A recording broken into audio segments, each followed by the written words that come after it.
हजरत बिलाल से लोगों ने कहा आप नबी पाक से मुतासर कैसे हुए? तो जनाब बिलाल कहने लगे मैं ज्यादा लोगों को, मक्के के लोगों को जानता ही नहीं था, जो कि मेरी ड्यूटी थी घर में काम करने की और मुझे सख्त सजा मिलती थी उमैया बिन खल्फ की तरफ से, तो मैं तो ज्यादा लोगों को जानता ही नहीं था, कभी मुझे मौका ही नहीं मिला था बाहर निकलने का। हजरत बिलाल कहते एक दिन मुझे बुखार चढ़ गया बड़ा तेज, मैं लोगों को जानता नहीं था। फरमाते मुझे तेज बुखार चढ़ गया तो ठंड बड़ी सख्त थी, मेरे मालिक ने मुझे कई किलो जौ दिए पीसने को चक्की पे।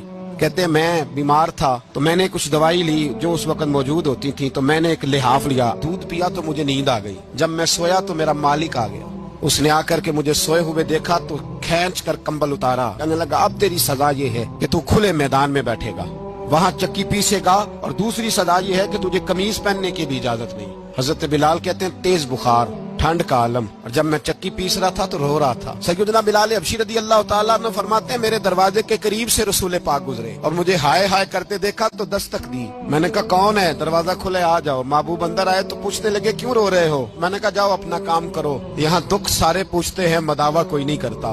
कहते मैंने सख्त जुमले कहे माज अल्लाह, हुजूर चले गए। जब हुजूर जा रहे थे तो मैं कह रहा था बस जा रहे हो ना, मैंने पहले ही कहा था जाओ। कहते कुर्बान जाऊं, थोड़ी देर गुजरी तो अल्लाह के रसूल के हाथ में गर्म दूध का प्याला था, खजूरें थी। हुजूर तशरीफ लाए, करीम रसूल ने मुझे खजूरें दी, दूध पिलाया और कहा चल जा कंबल में बैठ जा। तो मैंने कहा चक्की कौन पीसेगा, वो तो बड़ा मारेगा।